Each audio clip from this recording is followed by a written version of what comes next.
program that I introduced in Stata. So first of all, we'll start with its installation and functionality. Then we'll go towards why we use it and what are the functions and what is the problem that it is solving. Okay, so first of all, we'll install it. SSC install COEFCONV. So coefficient conversion. Okay, so when you run it, it will install the library from Stata.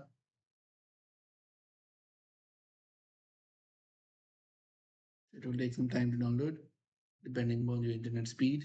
So when it is complete, you go to help COEFCONV coefficient conversion.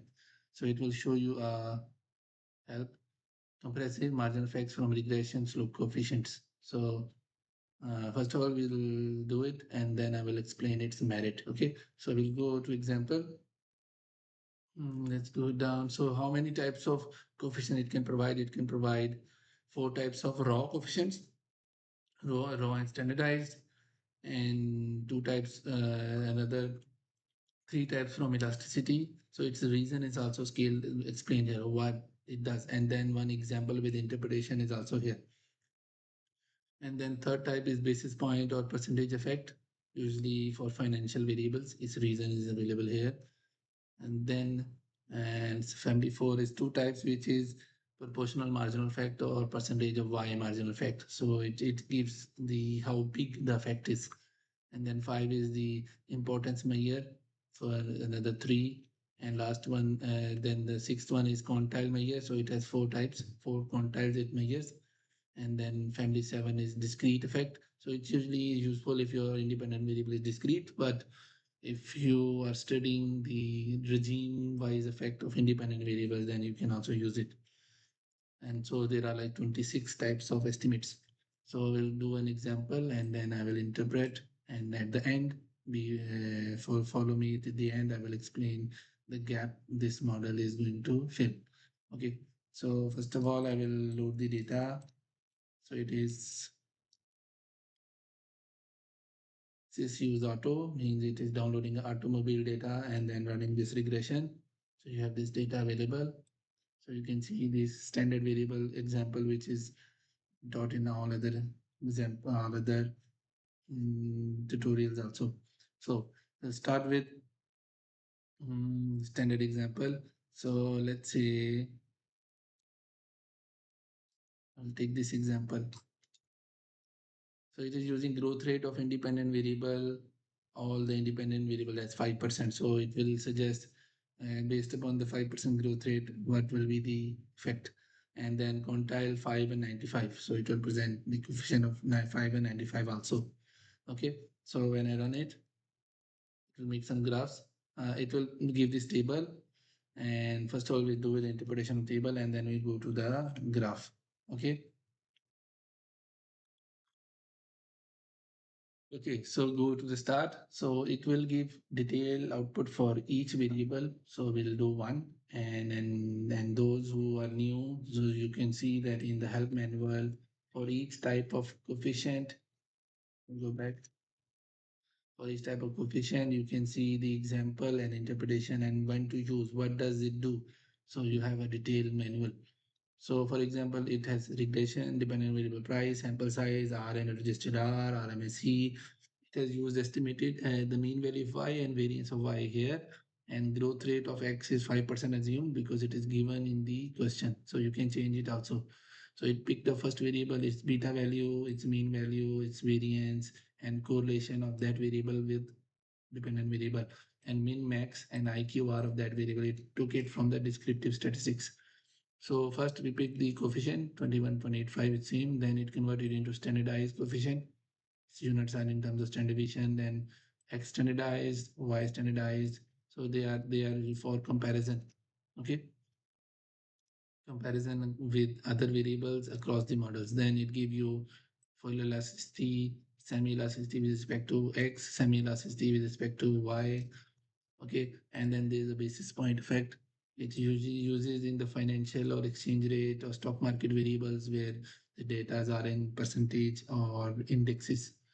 And then proportional effect. So change beta with respect to the dependent variable. So it sees how much change, percentage change is there. and then in terms of percentage, and then it gives you the various decomposition. So it gives you standardized beta, so beta star is here, and then square, so it gives you squared coefficient. So it gives you the relative importance. Then product measure, so beta multiplied by correlation, and the Pratt measure, the standardized beta with coefficient of correlation. So you can notice that it has a negative coefficient, means it is an inhibitor. Inhibitor means that I will give you later on. It means that when independent variable increase by 1 unit, the dependent is not increasing more than 1 unit. It is increasing less than 1 unit. It means there is a decreasing proportional effect, and then it assesses from change from the median to 5 percentile, median to 10 percentile, median to 25 percentile, and then change how much change is there, and based upon that change, what will be the effect. Okay, so you can do the projection of how much the change will be there if you jump from 50 percentile to 75 percentile, means policy intervention. So you can add more in the command by giving a specific percentile. Then based upon growth rate of x, how much will be changed based upon IQR, how much will be the change based upon full range, how much will be the change if there is 1% plus minus 10 deviation change, how much change if there is 2% sigma, how much change. So remaining variables are similar. Now we'll go towards the plot. So this library also have another command. This is coefficient conversion plot. So it has visualization of regression coefficient meaningfulness. So you go down and you just copy coefficient plot, same, only underscore plot is extra here. So when you run it here, it will take some time to plot. Okay, so it has been completed. I will show you the results one by one. So first sheet shows you the standardized coefficients. So you can see how much extra. So these are some boundaries, 25%, 20.2 or minus 0.2, 0.5, and 0.8. So it gives you relative positions. So this coefficient, according to Cohen, is very large. This coefficient is medium. This coefficient is very small. It's less than small. This line, because it is for very small, so or very large negative, you can remove it while you press edit, and then you click it, and then you hide it. I can remove it, but then when there is a coefficient which is very small, that line will not be there. So you can save it like this, and then you can copy it for your report. So this will relatively compare your coefficients. Okay, sample size there, R square is there, and then benchmarks are given. Okay, and then significance are blue, and not significant is gray. Then the Pratt coefficient checks as the uh, contribution in terms of R square. Okay, so this variable is R square, means increase in the dependent variable. So weight has this much contribution, foreign has this much, MPG is negative. MPG is negative because if you see the regression, let's go back to Stata. You can notice that the coefficient of MPG is here and it is insignificant. And if you go to MPG, standardized coefficient is also very small. So it means that if you even increase MPG, it's actually have a diminishing or no effect on Y. That's why it's called suppressor. So that's why you can see which variable has a relative contribution. And then this is for the give all the variables one by one, 1, 2, 3 variables. So what is showing full range change. So scenarios, let's say this MPG, so if it was insignificant, let's go to weight. So scenarios of effect of weight. So if you change weight from minimum to maximum, how much Y will change? If you do 1 plus 2 standard deviation, IQR, then this percentile, so it will be negative because you're going reducing, and then the positive and growth rate to mean. So you have a scenario of how much change in X there will be and how much Y will change. So it is available for every variable. Okay. And because the foreign is the binomial variable, you don't see effects here. Okay. And then this is for the MPG, since it was insignificant, the effects are minimal. Okay. So this is the plot. Now let's go to back to the help manual. So now I will answer why we use it. Most of the time there are queries sent to me that my coefficients are very big or very small, or some are very big and some are very small. My supervisor is saying that this coefficient is not realistic. Ideally, theory says the coefficient can be negative infinity to positive infinity because it has a number line. I guess if they are irregular, it means they have some meaning. So what you do, so you can do is that, so in this output,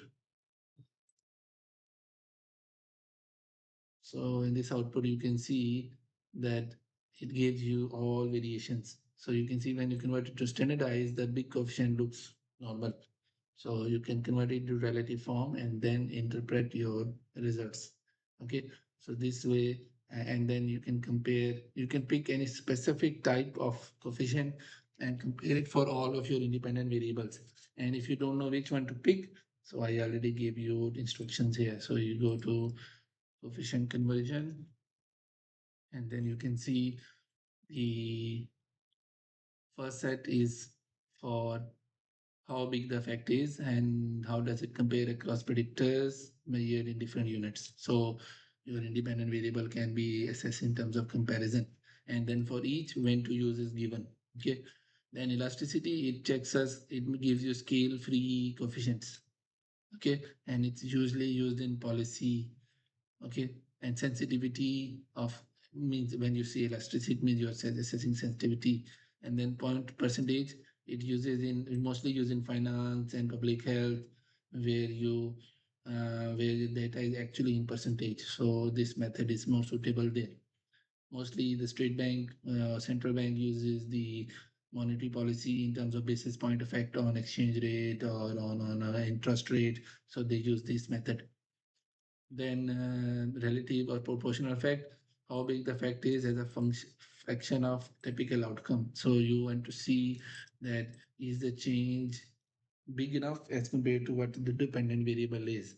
Let's say your dependent variable is in millions and your change creating is $5.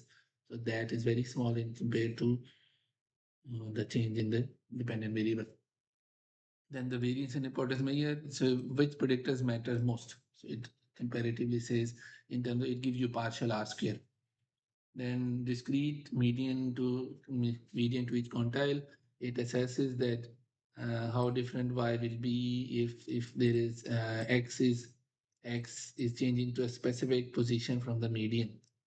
And then there is discrete change. What does the factor mean for realistic policy relevant shift in X? So you want to see in terms of growth rate, in terms of one-standard deviation. So these are some outcome, and then you can see details here. Okay, so you can install it using SSC install COEF conversion, and then when you install it, it installs two libraries. This is coefficient conversion and coefficient conversion plot. So it gives you plot for that details. Okay, so you can enjoy these two libraries. I gave you background, so you can define your unstandard coefficients by giving them standardized coefficients or any other form, or do a comparison to see how does it change in the outcome. So mostly it's because that your dependent variable range and independent variable range are non-similar. That's why the coefficients are not standard. So you can use the standardization methods. Thank you very much for watching. Do share it to your colleagues so that you can use and get advantage of more insights for your study.